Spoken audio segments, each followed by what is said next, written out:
DTFF.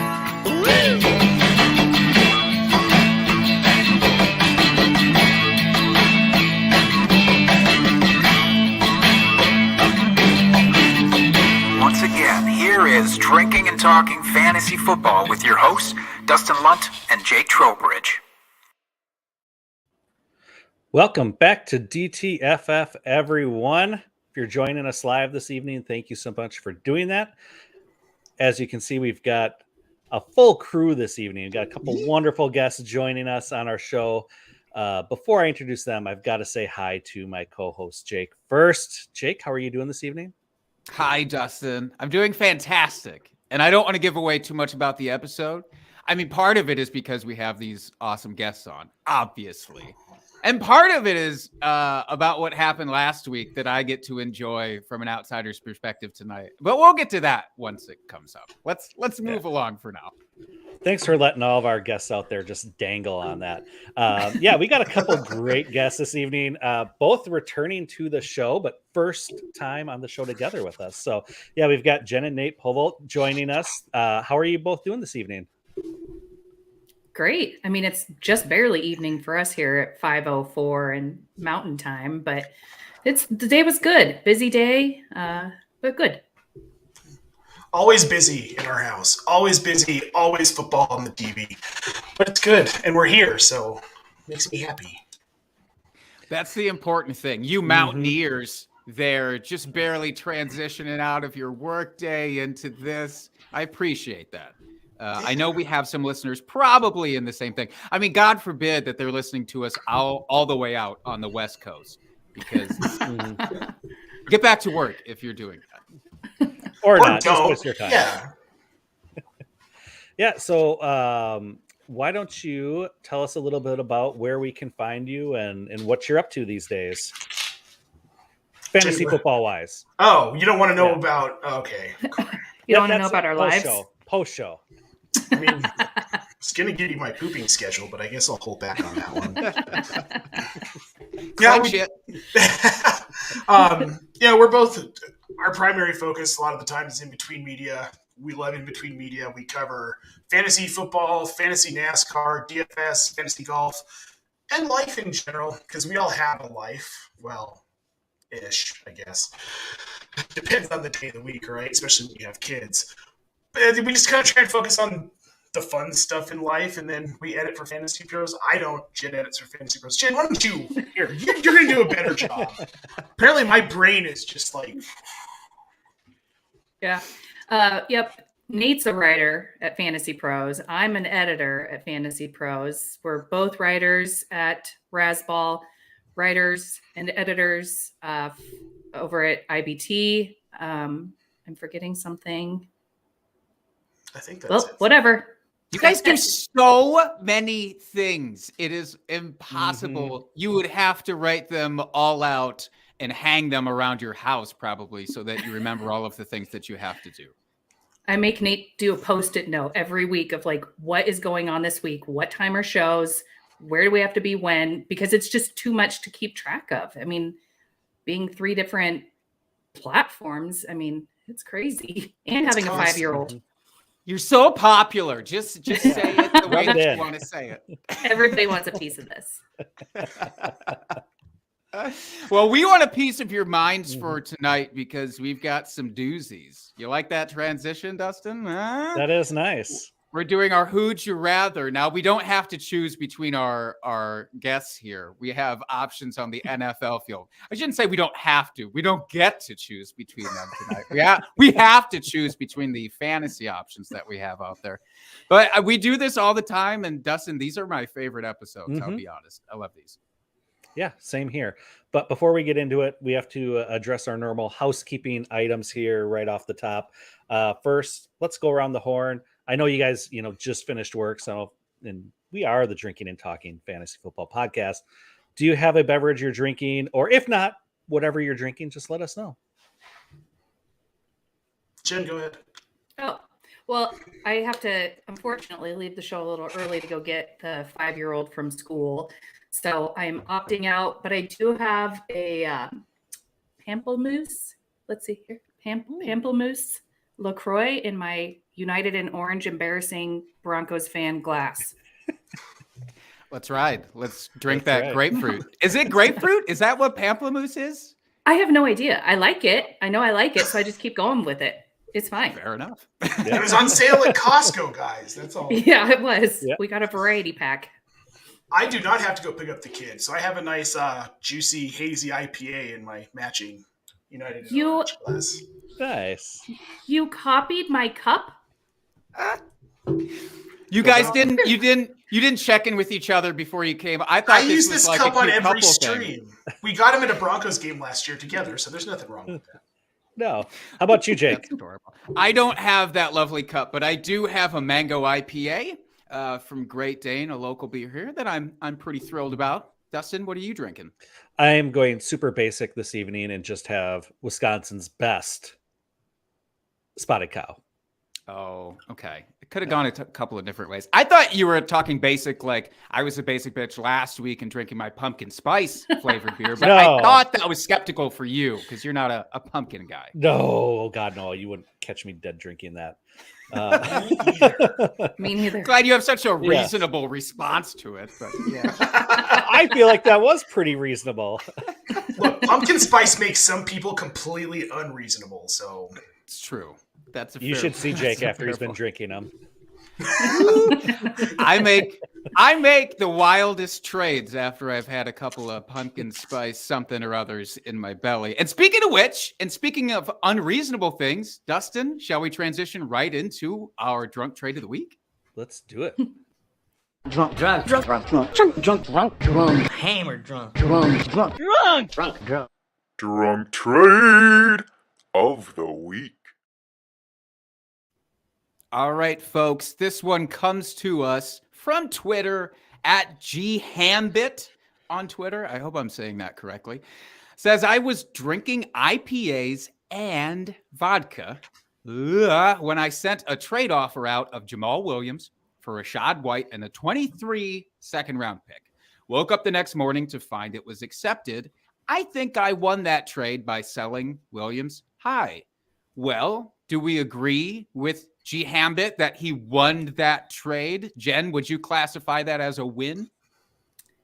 Yeah. I mean, I think that selling high now for Jamal Williams is pretty smart. And you're getting a second round in 2023. I mean, I think it's pretty decent. I don't agree with IPAs and vodka, but I don't hate this. I think he won. yeah, Or I she. mean, I think you're getting good value back for Jamal Williams, though I do think he's probably kind of the goal line option for this Detroit team. If they're trending in the wrong direction, which by all accounts it looked like it against New England where they couldn't put up a point, you got Rashad White, who could be the RB1 in Tampa Bay next season, and we know this 23 class is loaded with talent, so getting a second plus White, I mean, I feel like he did win that. Good job, buddy. That's 2 wins, Dustin. Are you making it a trifecta?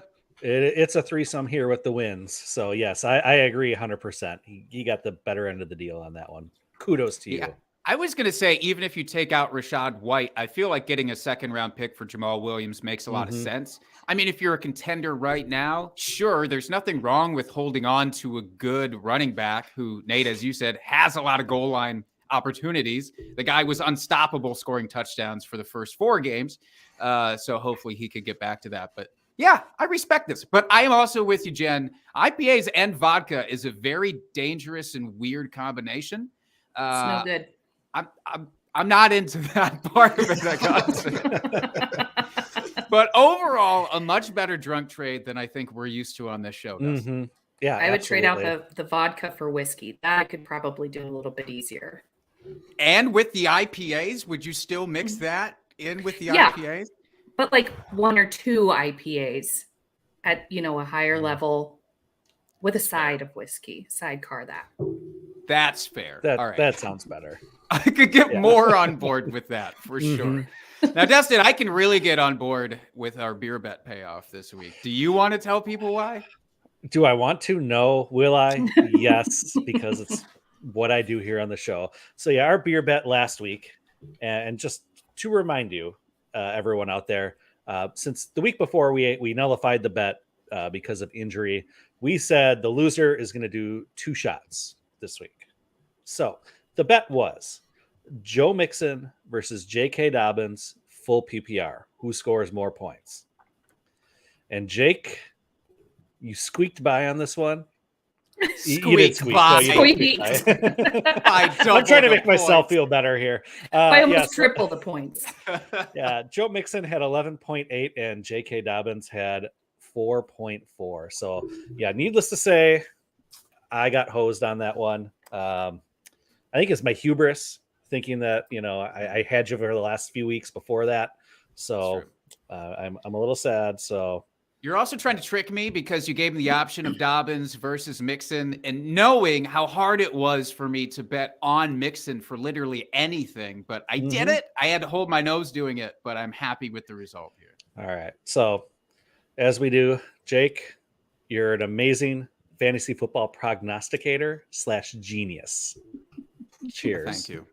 Much appreciated. And down the hatch it goes. I'm For guessing you've got some cinnamon business there. Yep. Some I knew fireball. it. Fireball. Yeah. Not a Classic sponsor, Dustin. not a sponsor, but please Could be. sponsor us. Yeah, right. Could be. Should be. Maybe. Should be a sponsor for as much as I end up doing on this show. That is correct. All right. Down the hatch, number 2, Jake. Good job. Back to back. I appreciate it. I didn't know if you're going to spread it out, what your strategy was I going to be. thought about it, but I'll go to sleep right after the show. It'll be great. Go for it all I at love once. it. Slur your words later. That's right. That's exactly right. Well, now you're all primed to talk about some tough decisions that we have to make on our rosters going forward. Mm-hmm. And let's jump right into it, huh? Let's talk about some would you rathers. We're talking rest of season in our fantasy leagues. Who would you rather ride out the season with here?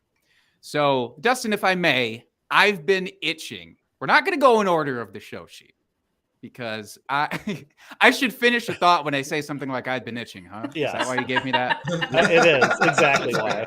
I've been itching. I've talked to my doctor about it, and he says we have to talk about Kyle Pitts and George Kittle to get rid of it. So let's do this thing. Let's rip the tight end Band-Aid off here and just ask. Now, these are 2 options going into the season that we said, all right, they're top at worst 6 tight ends going into the season in PPR.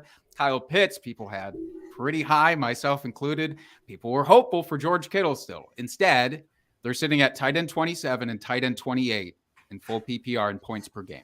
That is per FantasyPros rankings, by the way. Just want to throw that out there. So for the rest of this season, I mean, they're both kind of gross options seemingly right now. But if we had to pick one, Nate, who would you rather ride out the rest of this season with? Oh, it's George Kittle. I like the system better. We know how he fits into a Kyle Shanahan offense. We know how he fits into Jimmy Garoppolo being a quarterback.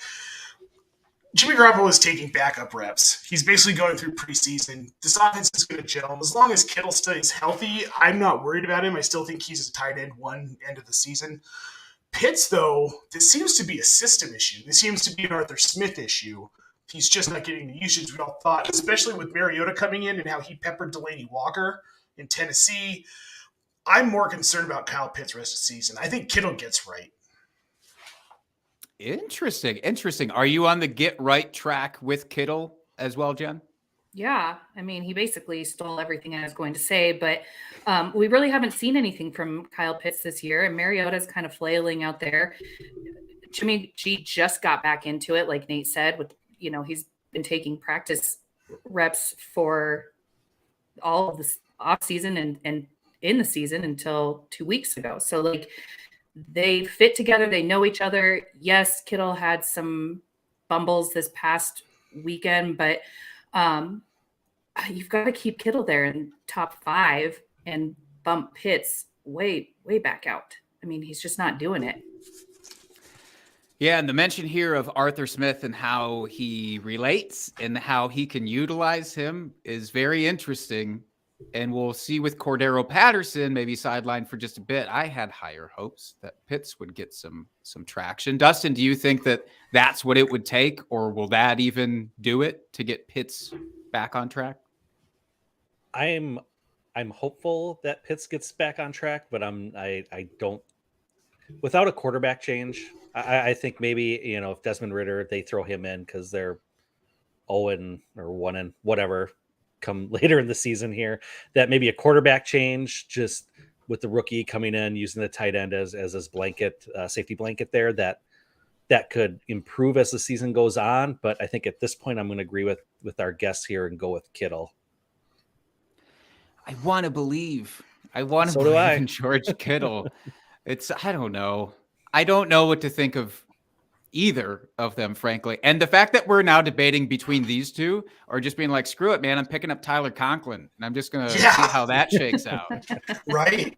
Pretty disconcerting.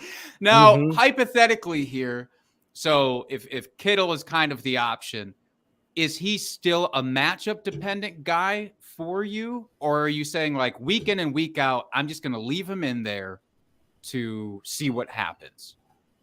Any thoughts on that? This is so hypocritical because I did sit Kittle. I don't even remember in favor of who this past week, but I was like, I just am not feeling it this week. And it ended up working out for me, obviously, or maybe not obviously, but it did end up working out for me.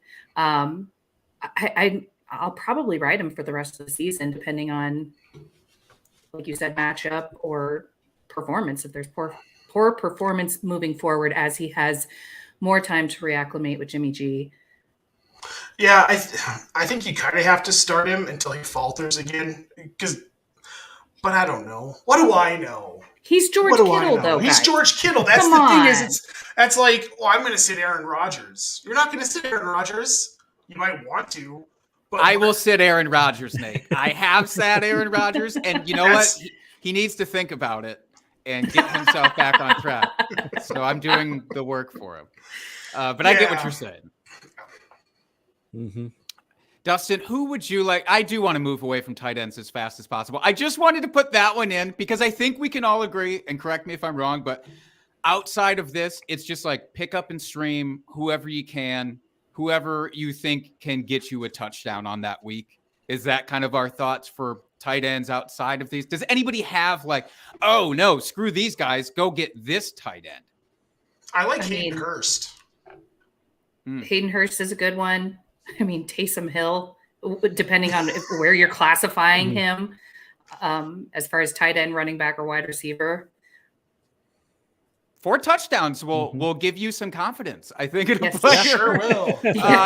Ask Travis Kelce, who also, of course, he couldn't just let Taysom have it. Kelce had to go then and steal his thunder, getting 4 touchdowns.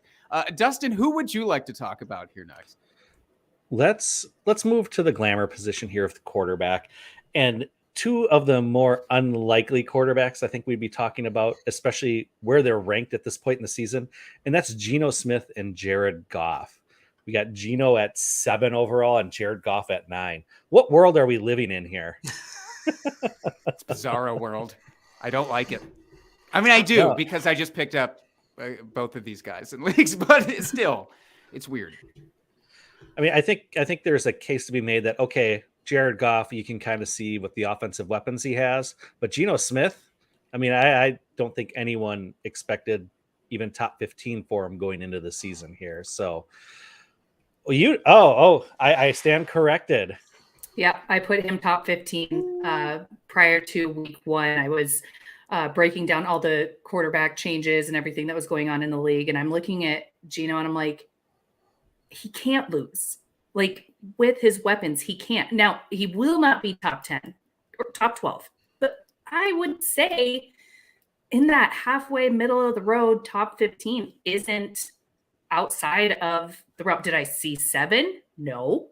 But I did put him inside the top 15. Yeah, that is, again, at Jen Polvogt on Twitter. Follow her.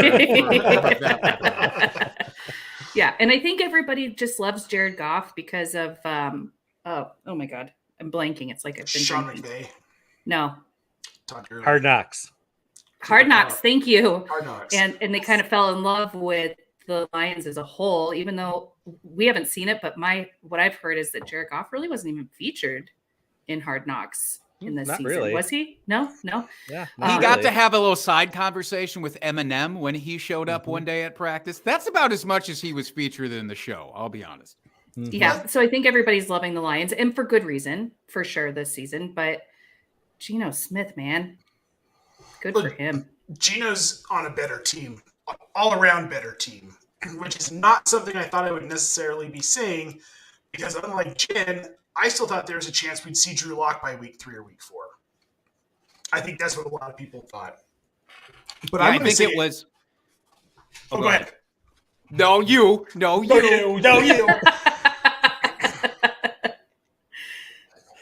Okay, I'm No, going to. neither I of was you. just going to say, it seemed like it was the Mariota Desmond Ridder situation in Seattle, too, where it's like it could be any number of games and that switch could happen at any time, and it's a little scary. But going forward, are you locked into one of them? I like Geno Smith. Better situation. I just think all around. A more veteran coach that's getting to do some neat things. And the injury to Rashad Penny, I think that they're going to be throwing the ball. And I think that's pretty locked in. I think there's some concerns after Penny went off last week. But now that he's hurt, I mean, that's not really a concern. We'll see what Ken Walker does. But I think you can pretty much lock in Geno Smith being a QB1 tier player probably this season. That felt so weird to say. Well, I'll take it one step further, and I can say this on the podcast because I have waiver priority in my home league with Dustin, so he can't do anything about it. I'm going to be picking up Geno Smith this week. He's still out on waivers. We're a 1-quarterback league, but, it's finicky. Our league settings are weird. But, I mean, I have Trevor Lawrence, and I have Kirk Cousins, and there are going to be weeks where I'm going to start Geno Smith over both, and it's going to be most weeks, I think, going forward. But Jared Goff, do we think for the rest of the season at least, he could be top 12-ish fringe quarterback one, or is that a pie in the sky pipe dream? I think you need this team to stay healthier than they have been. I think they need to get Jameson Williams. We don't know when that's going to happen, if it's even going to happen this season. But if he's missing DeAndre Swift, you lose that part of that run game. Jamal Williams is inefficient, like we saw on Sunday, and the receivers can't get going against a secondary. Goff has no value. He's not going to be able to do anything with that offense. It relies on them playing bad defenses. Mhm. Yeah. That's fair. Luckily, they had a fair number of those that they got early in the season. But yeah. That's a great call. Well, Dustin, I want to move on to running backs if we could. And this one is very personal for me. So I understand, Dustin, if you don't want to answer this, because you would basically be helping a league mate out here, having to make this very tough call. But I'm honestly, and imagine pairing these two names together at the start of the season. Ezekiel Elliott or Darrell Henderson. They're separated by just a few spots right now, literally just a couple of fantasy points. I know people were very high on Zeke. Some were high on Zeke as a bounce back coming into the year. I was low on him, but not this low on him. I wasn't a crazy person low on him. And now Darrell Henderson. So they're two sides of a coin because they're both in committees. I mean, everybody is, basically. Every running back really is in a committee for the most part. But they're kind of on different paths. Like, it seems to me Tony Pollard is the better player than Zeke right now. And it also seems to me Darrell Henderson is the better player than Cam Akers right now. But I don't know how that's going to shake out for the rest of the year. So what do we think? Would we rather stick with Zeke or take a chance that they start to play Henderson a little bit more? Jen, any big thoughts on that one? I think they're probably going to start leaning more on Henderson. They've got to change something. This is not a team that we saw last year. And Zeke is gassed. I have had high hopes, I guess, for him to break out. But Tony Pollard is basically paying the bill. He's the one out there doing the work. He's proving himself. And I just can't.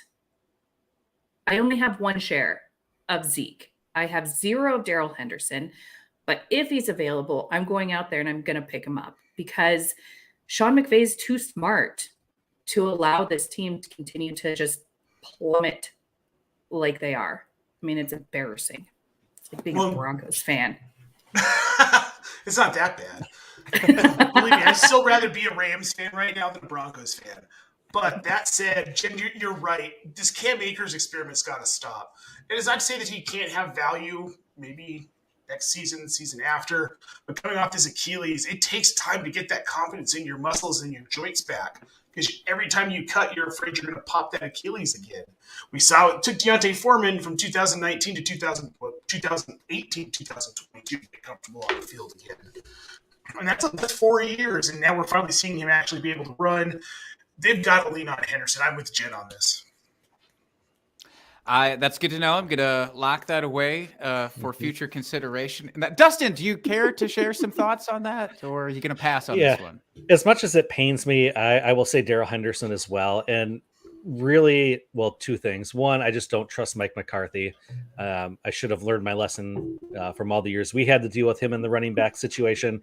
But then also, Darrell Henderson is much more involved in the passing game with the Rams, where Zeke has basically been non-existent this year. So, I mean, that is really the deciding factor for me, is that usage in the passing game. Yeah. And I'm inclined to agree. I think if one of them is going to get like a really staggering workload at any point, it'll be Darrell Henderson. So you might as well wait around for that, because Zeke's 7 points per week aren't really going to help you regardless. Mm-hmm. And that hurts me a lot. But, more than the fireball? Oh, yeah, absolutely. Fireballs kids play. I mean, he's not wrong. Thank you. Let's move. Since we haven't hit the wide receivers yet, let's hit one of those here out of the gate, and let's do a couple of rookies. We've got Garrett Wilson sitting at wide receiver 32, and Drake London at wide receiver 33. Back to back in the rankings so far this season. Both have flashed in their limited time so far. Who'd you rather have?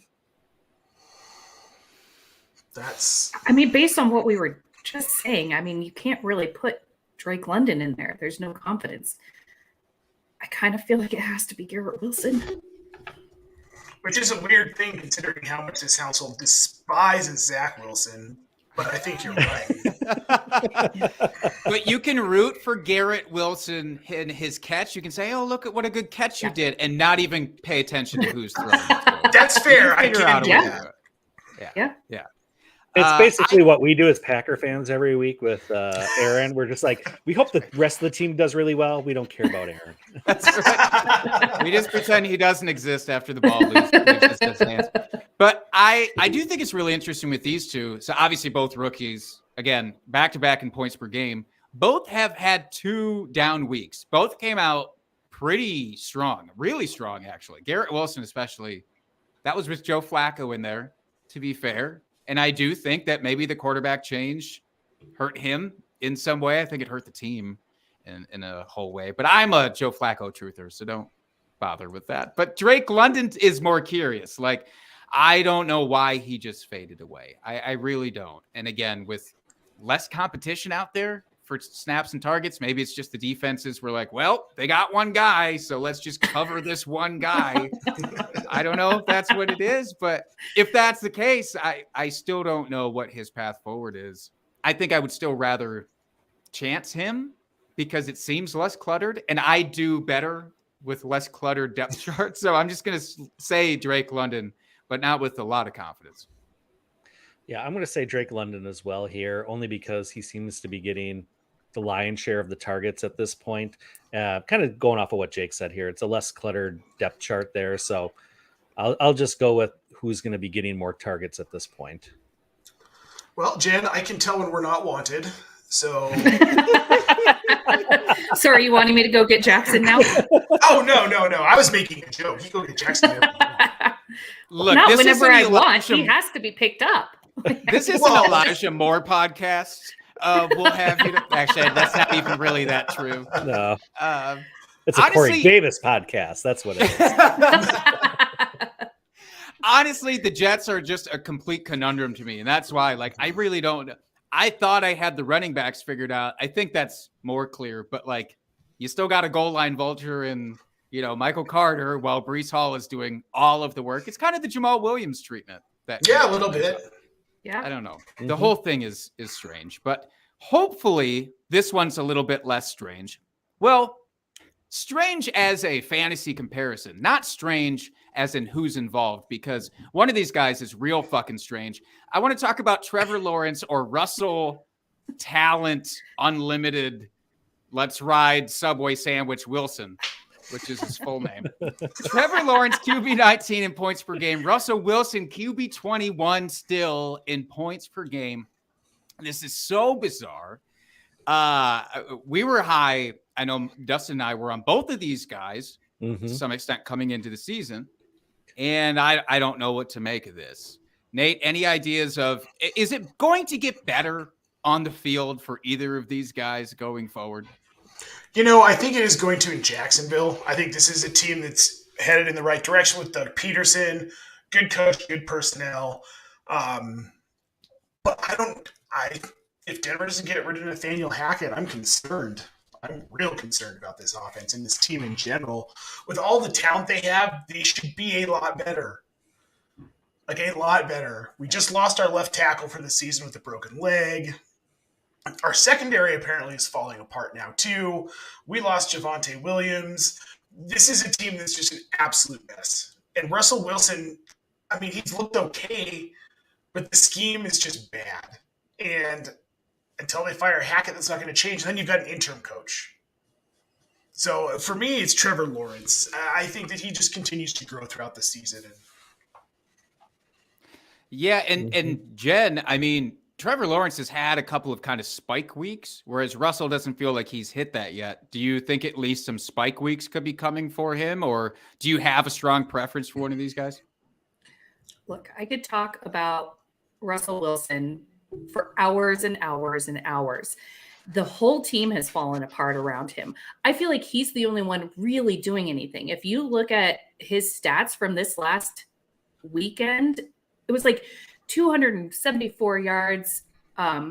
He had a rushing touchdown, 22 yards. Like, his stats were crazy. It was the 2 interceptions that killed him. Nobody could catch the ball. He was hitting everybody in the numbers for the most part. He was running it efficiently himself and to Melvin Gordon. And it was just like, it wouldn't stop. The disaster would not stop. It was horrible. Trevor Lawrence is a very young guy still in the NFL. He still has a lot to learn. I think his hair will take him places. And, I think for now, I've still got to stick with Russell Wilson because people are calling for Hackett's head. They want it on a stake. They're sick of it. We're impatient, We're impatient Broncos fans over here. And if there's no coaching change, give it 2 more weeks, stick with Russ, and then you got to go Lawrence. He'll probably be more proven by then anyways. Fair enough. Dustin, are you strong on one of these? And do we have to apologize for Nathaniel Hackett going over there and ruining Denver? Is that on us as Packer fans that we have to do that? Okay. No. Nate says yes. No. I'm sorry. I'm so sorry. Yeah, as much as I want to say Russell Wilson for the rest of the season, I agree that unless there's a coaching change or something significant that happens, that you just can't trust them at this point. So barring that, I will say Trevor Lawrence. As listeners of the show know, I was very high on this offense coming into the season this year.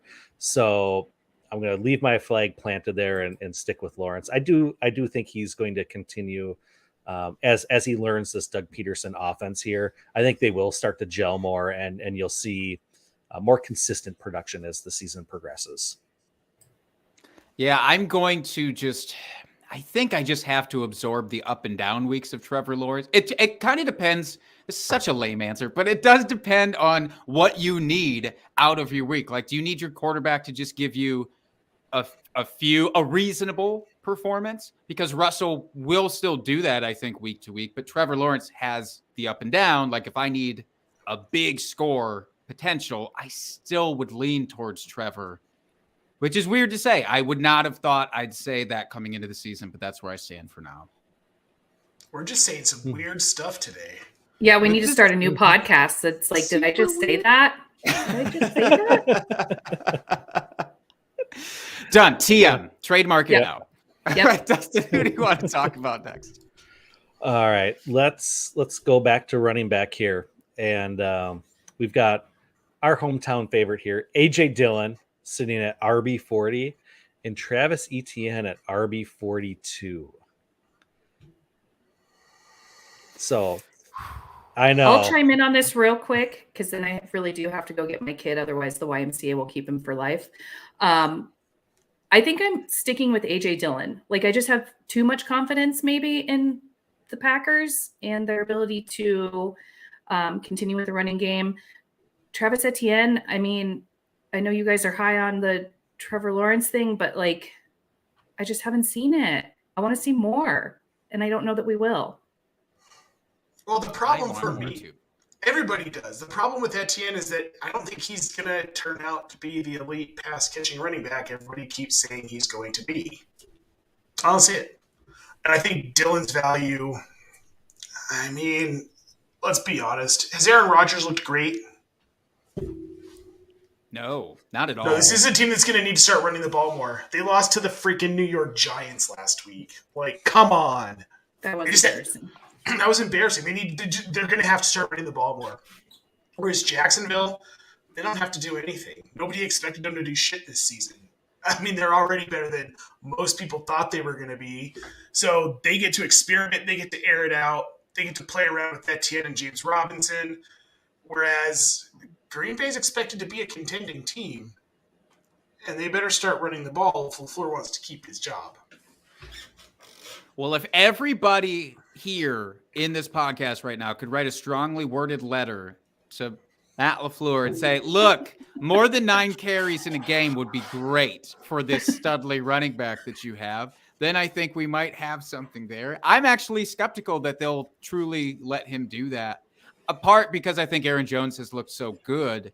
And like, I want both of them to get fed, but Aaron Jones has just looked even better all around right now.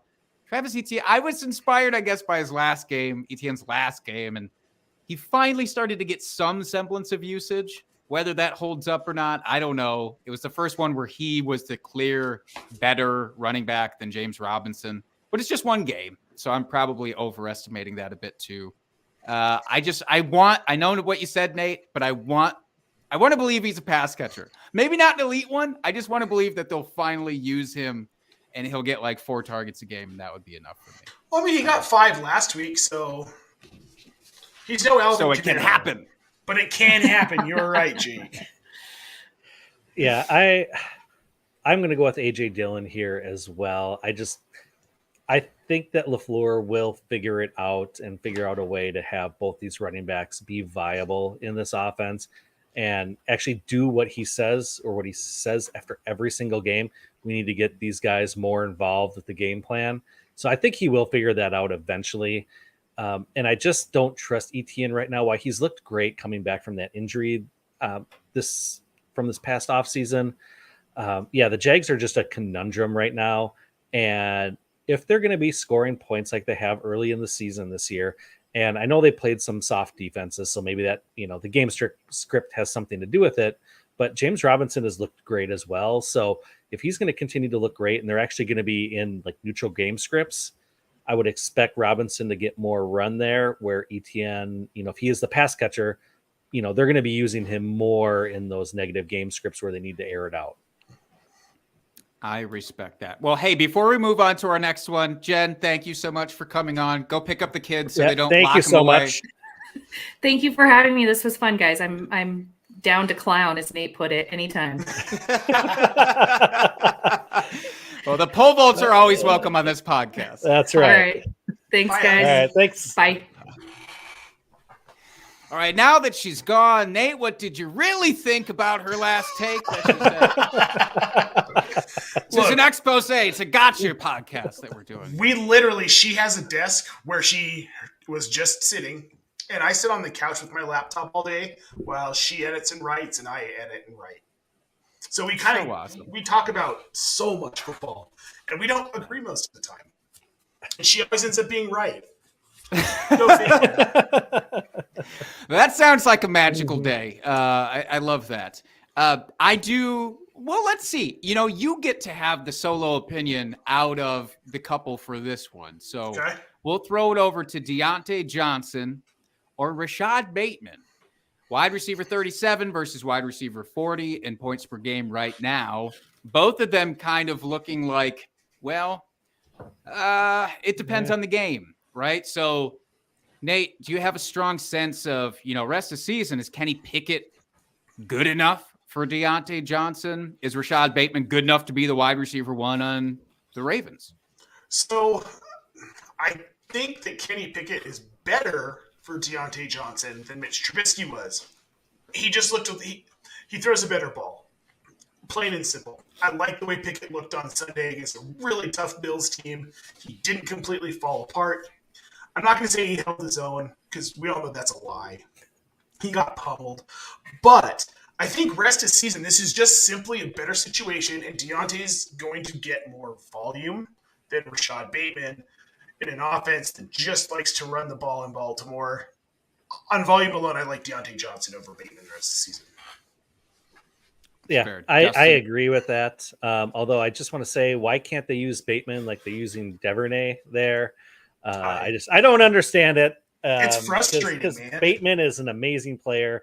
I want to see him unlocked, but it's just not going to happen, I don't think. But yeah, I agree with you, Nate. Here, Deontay Johnson is the answer for the rest of the season. Yeah, I was stupid high on Bateman coming into this season, and he's made me feel like they look at him more like a Sammy Watkins than like an AJ Brown. And that's not what I want out of a wide receiver, obviously, especially for consistency's sake. So it's really disconcerting. Hopefully it's partly because of the injuries, and maybe it's, Sure. he's fighting through that. That was kind of the excuse last year though, too, in his rookie year. Mm-hmm. I don't know. It's not like Pittsburgh has been hyper targeting anybody else, but the ascension of George Pickens does maybe have me a little bit nervous for Deontay Johnson in obtaining like a really high ceiling. I think he can still be incredible, but I think the ceiling is still more there for Bateman if healthy. So damn it, I'm going to be stubborn and I'm going to ride into the sunset with Rashad Bateman, and we'll see how that works. So, something that I think is interesting in Pittsburgh, what I get you being concerned about volume, this is Pat Fryer's third concussion in under 12 months. Most neurological doctors are going to tell him that he needs to walk away from the game, or he could be looking at permanent brain damage. At the very least, he's probably out for at least 3 to 4 weeks. Deontay Johnson's going to be the guy. With Muth gone, they're not going to use Chase Claypool. He's not a reliable wide receiver. So, I don't know if that maybe tilts the tables for you there, Jake. I'm just trying to get everybody to agree with me here. Damn it. Hey, no, and that's a great point, because you're right. I mean, especially when it comes to red zone targets and that kind of thing, like the touchdown upside is then naturally going to be there for Deontay and just middle of the field work. So, and Najee hasn't looked like a storm breaker like people were hoping. So he's not a concern for me. So to your point, you know what it is? I have to get over the tiny hands that are throwing in the ball. That's all. That's all it is. I keep fixating on Kenny Pickett's tiny little hands, little baby hands, and that's a me problem. That's not a him problem. So I'll work on it. I had the same size hands as Kenny Pickett. You met me in person. That's not a good thing, but he manages to make it work. It does. And I don't even think he double gloves. I think people are talking about him double glove. I don't even think he does. Do you think he walks around and just says, "Here, take my good hand"? I hope so, Dustin. Oh, jeez. Well, that's the last Who'd You Rather that I have, Dustin. Do you have anybody else that you wanted to throw into the mix? No, I think you had a great list there, Jake, here for this evening. Thank you. I tried. Now, do we want to get towards a little bit of recap and a little bit of forward looking as well? Yeah. So this is our segment for the starts of the week. So last week, Jake, you had Dallas Goedert going against Arizona, finishing with 17.5 points as the tight end 4 on the week. So congratulations on your pick there. Not what I said. Remember, I was like, he's the tight end 2 this week. And he wasn't the tight end 2. Taysom Hill, I blame him in part, but still a good showing. That's for fair. Yes. And then I had James Robinson going against a vulnerable Houston defense. Only had 5.9 points, finishing as the RB50. So a bit of a whiff there for myself, but we're looking forward now. So, Jake, who do you have for this week? Well, in honor of our guests, I thought I would go to Mile High Stadium. Well, actually not, because they're not playing at home, but I want to go to Melvin Gordon playing at the Los Angeles Chargers. Revenge the Chargers, game. Yeah, exactly right. It's all, I didn't even process that as I put this down, but now through the roof, man. No, the Chargers have just not been good against the run purely. They've been really, really bad, and losing Joey Bosa, of course, isn't going to help anything. And it's not that they've been great in any other facet of defense. It's just they've been sort of woefully bad against the run. But couple that with the fact that what people were afraid of this past week with Melvin Gordon, which is, oh, great, we've got, Mike Boone going to come in and cut into his workload a bunch. We've got Latavius Murray, the new signee, who's going to come in and cut into his workload. And it just wasn't the case. To his credit, Mike Boone did look good. He looked better playing than Melvin Gordon did at the end of that game. But I don't think that that's going to be a big shift of momentum for them in game planning this week. Melvin Gordon didn't fumble. So congratulations to you, Mel. Appreciate it, because that would have been the death knell. But just the simple fact that he was out there, he actually was getting some targets, had almost 100 scrimmage yards. I really like him against this defense. He's like a top 12 guy for me this week. I can see that against the Chargers defense. God, I hope you're right. That would be nice. We got to believe. That's right. Nate, I don't have to do anything. Nate, do you have a start of the week for us? I do, and I'm going to go with Zach Ertz going up against a Seattle defense that just can't stop tight ends at all, except for I needed Juwan Johnson to do something last week because I kept telling people to start him, and it did not pan out for me. But I think Zach Ertz he's going to have a great day against a team that literally is hair. They're going to give something points to tight ends. Who gives up that many points to a tight end? Unless it's not your fault. It's skewed by Taysom Hill a little bit. But it's not your fault that every other tight end on the Saints got their due except for Juwan Johnson. Nobody was going to see it. Adam Troutman had a touchdown. Like, that's not on you. Look, all right. Bob Harris told me it was a good call, so I will be okay with it, even though it didn't pan out. Perfect. All right. And my start of the week here this week is Ramandre Stevenson versus Cleveland. Cleveland has one of the worst rush defenses in the league this year, in the bottom 4 here. And Ramandre Stevenson has just looked really good here the last couple weeks.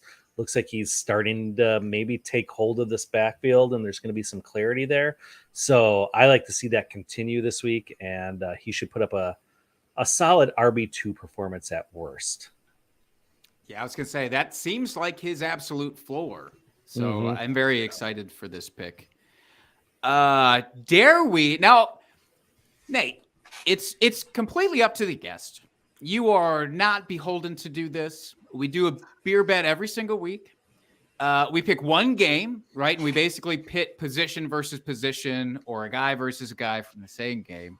And we stake our claim. Now, you're welcome to participate in this beer bet. But if you want to abstain and just laugh at us next week, you're also welcome to do that. No, I'm in. Let's do it. Yes. All right, Dustin. Is it your turn or my turn this week, by the way, to pick? No, it's your turn. It's your turn. Remember I gave you the Joe Mixon conundrum last week? Oh, that's right. I just wanted to hear you say that again. It's my turn to pick it this week. And I would like to look at quarterback versus quarterback here for this week. So I want to turn our attention to the, No, I was going to do Dolphins versus Vikings, but I just realized if Tua doesn't play, that's completely – and for what it's worth, he may be back this week, but I kind of don't want to cripple us that way. So let me reverse course here. Let us do quarterback versus quarterback, but this is going to be gross. Nate, you said you don't sit Aaron Rodgers. I want to put this to the test. We have the Packers versus the Jets. So we have the guy that you really hate, Zach Wilson, versus the guy that we really hate, Aaron Rodgers. So let's do quarterback versus quarterback. Neither have been good. It's a gross bet. But let's do total fantasy points, Aaron Rodgers or Zach Wilson this week. And let's defer to you as our guest here, Nate, so you can stake your claim first. Well, obviously I have to go Aaron Rodgers. And I think I'm going to be right. You guys are going to be taking shots. Or I'm going to have to make a little quick cameo appearance next week at the beginning of the show and do a shot. But I like it. It's a win-win-win-win-win. That's so many wins. It's all winning. Justin, are you going on team win-win-win-win-win-win? No, I'm not, actually. I'm going to go with Zach Wilson here. Just like he likes to slay those older women, he's going to slay this Packers defense this week. And let's be honest, the Packers defense, there is at least one wide receiver, it'll probably be Corey Davis this week. Or no, it'll be Braxton Berrios, let's be honest. He will be open all game long and rack up like 120 yards and 2 touchdowns because they can't cover him for some reason. So that's why I'm going with Zach Wilson. I have about 40 best ball shares of Braxton Berrios, and I really hope you're right, man. Look, we're all going to try and will it into existence. This is going to be Braxton Berrios week. That can be our collective start of the week. Well, we have our individual ones, but we're going to pool our big brains together to get the podcast start of the week, and that's Braxton Berrios. You guys, YouTube is going to kick you guys off after this. This is bad news. Oh, gross. All right. I am actually going to, what kind of world is this? I'm going to go with Aaron Rodgers this week. I'm going to side with Nate on the win. It's just purely because of how bad the Jets have been and how bad the Packers did against that other New York team last week. Maybe there's some fire and they're just going to, for one game and one game only, let them throw to whatever the receivers are supposed to be there. I will go with Aaron, but not feel confident. All right. Hey, I put $20 in Fab down on Randall Cobb, so what could go wrong? Exactly. He's going to have a terrible week, probably. It's hard to say. I'm not big on his long-term season outlook, but he's going to have a couple of games like that for sure. Mm-hmm. Yep, he'll pop. Which is why I was picking him up in best ball the last round all off season. Mm-hmm. It's a good call. That's why you listen to Drinking and Talking Fantasy, folks. That's right. All right. So that's the end of our show sheet. So that is going to call it for the night, I think, here.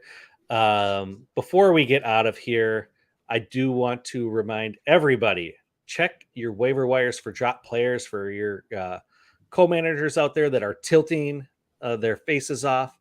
We do have buys starting this week, so please take out your players of the Lions, Raiders, Titans, and Texans. They will not score you any points whatsoever, which is not helpful. Unless you're playing me, leave them in your lineups, please. Thank you.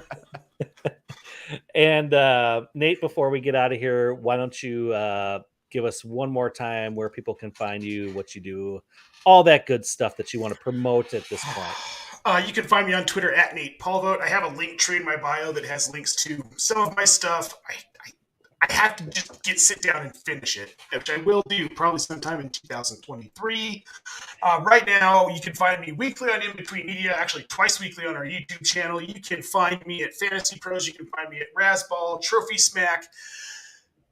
And I just started doing video content for Player Profiler at Roto Underworld on Twitter. So there you go. A real busy Renaissance man. That's right. A real idiot. That's right. Jake, any parting words here before we get out? No, just a big thank you to you, Nate, and to Jen as well for stopping on, shining some light into our podcast. We much appreciate it. Yeah, big thank you from me as well to both of you. It was great to have you back on the show. As always, folks, go out, do all those things. Give us a rate and review, 5 stars. Subscribe to us on YouTube. Tell your friends about us. Our DMs are always open for any fantasy football related questions, especially at Drinking Fantasy on Twitter. And until next week, folks, keep drinking and talking fantasy football. Cheers, FFers. Cheers.